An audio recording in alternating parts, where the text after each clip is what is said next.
Hello, internet people. Welcome to my review of the Leki Worldcup Race TS Speed System gloves. What a mouthful. This is the first review I've ever made, so please bear with me. If you have any constructive feedback, I'd love to hear it. And if you just want to rip on the video, well, I can't stop you, because this is the internet, so have fun. With that out of the way, I hope you like this review and you find it useful. Let's get started. Obviously, the gloves appear to be of a high quality, the stitching is very clean and hidden, the materials used seem premium, they're quite light and they're warm enough, the inside is soft but your hands don't get sweaty, and of course they have the inbuilt trigger S system. So, all in all, it's a great racing glove. However, before you think I'm just going to be praising these gloves, I will in fact be returning them for a few reasons which I will go into at a later point in this video. But first, let's talk about the positives. Talking about warmth, the glove's warmth is very good. It's not the warmest glove I felt. I reckon the Hestra 4-line gloves are a little bit warmer, but then again, they're also a lot puffier, so that is to be expected. I think for the slimness, the warmth of these gloves is very good, but they are not sweaty, which cheaper gloves sometimes are. For most people, these gloves will be good to wear for pretty much any day on the mountain, like in the Alps, except if it was really windy and minus 20 degrees Celsius, which you sometimes see in the Scandinavian countries, or those 2 or 3 days a year in the Alps. If you wear them for racing, you will be fine. If you wear them for resort skiing, you will be fine. Now, I wouldn't go trekking with these, but to be fair, these are not the gloves you should be wearing on any long skiing expeditions. This is a glove for hard-going race skiers and the occasionally slightly vain resort skier. And I should mention that I mostly fall into that latter category myself in the last couple of years, so I'm not judging anyone. They are very light. Lighter in fact than some of my regular gloves that don't even have the inbuilt protection. You also have good hand movements, so it's easy to grip a ski pole. Of course, they have the Leki trigger system built into them, which can be very nice when putting them on and off quickly and not having to put a strap on after you've put on the gloves. Additionally, the padding is pretty great. Especially, of course, the titanium knuckle plate is really going to help absorb the impact of the gates. I also can't complain about the padding on the fingers being both supple but clearly being able to take some abuse. However, I wouldn't have minded seeing a little bit more protection on the thumb, as my experience has been that you do get a couple more hits on the thumb than the rest of the fingers. Completely new and the leather will get more supple abuse, and even in this condition they are still quite malleable. It's relatively easy to do stuff with them, especially considering they have so much protection. Having said that, of course the fit does have to be right, and for me these gloves are a little bit too wide. If, like me, you followed the Leki sizing guide, you should be looking at the width of the hand to determine your glove size. I purchased these accordingly, but I do find that my fingers are a little bit too long for the glove, which is not a huge issue, but it does mean that some of these ridges in the protection don't align perfectly with, let's say, the bendy points in my fingers. So if you have fairly average hands, these gloves will fit incredibly comfortably. But if your hands are quite wide, you might have a bit of a hard time filling up the fingers. Or alternatively, if your hands are like mine and quite skinny and narrow, you'll find that the gloves feel a little bit short, and that doesn't feel great. Possibly with more wear the leather would stretch and might improve, but this was the first point of concern for me. But before we start talking about the negatives, I just want to mention two more positive things. Firstly, the reptile skin on the outside is specially designed to ensure minimal friction when having contact with the snow. Now I like to drag my gloves when skiing, so it's quite a cool feature. And of course, if you're really experiencing high G's in racing, it's also nice that when your glove inevitably touches the snow a bit, that it has minimal friction. Secondly, the rubber on the palm is a nice little addition to help protect the leather, but it also gives you more grip when carrying skis. Now, let's talk about the negative aspects of these gloves that stood out to me and why I will be returning them. The inside rubber here helps protect the gloves, but it is quite a narrow strip, and it doesn't even touch the exterior reinforced part. As your sharp ski edges will be touching all the parts of your inner glove, especially in the palm area, the small rubber strip seems limited. Additionally, here in the palm area, which is something you use a lot, PU leather is used, or in other words, plastic that's supposed to resemble leather. I don't know if they had to do this for racing rules or regulations, as this is part of the trigger S pull system, but the palm of your hand gets so much abuse. I think if you skied for a while and you carry your skis around, you know that the inside of your gloves gets scratched up. It's often the first part that wears out, and in this glove it's made out of fake leather. Possibly they did this for lightness, but it does mean that the durability of these gloves is likely significantly less than a pair of faux leather ones. I suppose this is a choice made by Leki to make it the optimal racing glove, as the high-end racers probably prefer lightweight and will be switching out gloves every season or possibly even more frequently, I don't know exactly. Maybe just using these gloves for race days, the durability won't matter, but from what I can tell, this is not a glove you can be daily driving for any length of time really. They're very expensive, and I'd like my gloves to last for a while, and this just does not give me the confidence that in 4 to 5 years from now I can still put these on without my hands getting damp because the skis have cut through the palms in places. Additionally, the trigger rest system on these gloves is on an elastic and cloth strap. The elastic is pretty sturdy, but up here, right where you carry your skis, you have the loop attached to a piece of cord and cloth. This seems like sturdy stuff, but with sharp skis being picked up frequently, I just don't see this lasting any significant period of time, so that was also a big concern for me. With these gloves being so expensive, I need them to last longer than a season, and I just don't think that these will effectively achieve that, unless you're really saving them for racing.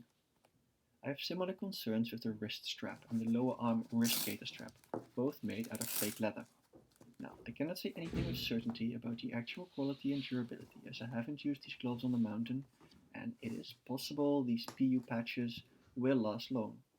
They're clearly very superior to the Chinese knockoff product leather that you sometimes see on cheap phone cases and the likes, and maybe these parts are purposefully used as they expect them to be more sturdy than real leather, but then I'm surprised that it's not mentioned in the marketing. Although these straps seem sturdy, unfortunately it feels very cheap. Let me know if I got a Chinese imitation, but I think, looking at the Leki website, that it was done to save weight or for some other reason which I could not find. I did try to research this a little bit, but there's just no justification for why this isn't real leather. Also, from a design perspective, I'm surprised it lacks the wrist pull-up strap seen on many other gloves. Most gloves will have this little loop here, so it's easy to put them on if your hand is already in a glove. These don't have that. Instead, they just have this little rubber tip here to help you putting them on. Once again, this is probably a weight-saving choice, but it is quite a struggle. And I just don't think that a little cotton strap here would have really made any difference to the weight. To me, it feels a little bit like a hip gimmick, and it's quite impractical. And I would probably sew something in there myself to put them on if I did keep them. Clearly, this is not a convenience glove, but rather a racing glove, so maybe your coach is supposed to put them on for you.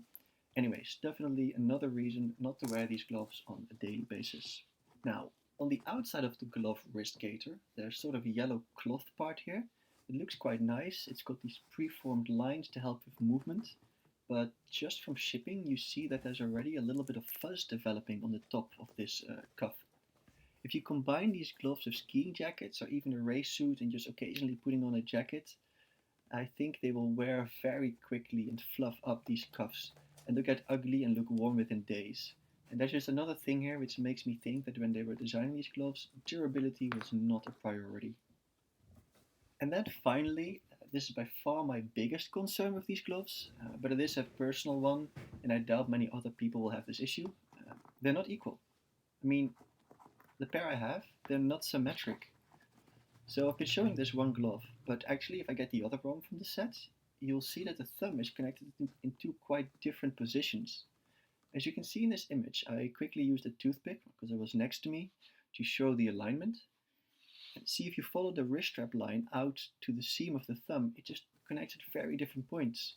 Also on the inside, because of that, you can see that the left glove is just much shorter with regards to the thumb than the right glove. I guess they just missed this at the factory, but the fact that this got through quality control of a glove that sells for over $300 or €200 is really disappointing, to say the least. These are expensive gloves, so I was really looking forward to getting to use them, and this was just such a letdown. When I contacted customer support, they just told me to return them, which I definitely will be doing. And because of the previously mentioned factors, I will also not be ordering another pair. In conclusion, if you're a high-level racer, you are probably not watching this video because you're in this industry and you already get all the reviews you need from your peers and your coaches, and you will know what you want, or maybe you're even sponsored by one of these brands. For those people who want a racing glove for recreational racing or a glove for aggressive piste skiing while maybe doing the occasional slalom track, I recommend you look somewhere else. If for you money is absolutely no issue and you just want the coolest, most expensive, most aggressive racing glove and you don't mind buying them again every few weeks because you'll also want to get them to look good, then yeah, go ahead and get these gloves. They're pretty cool. But if you don't care about how you spend your money, why are you looking at this video?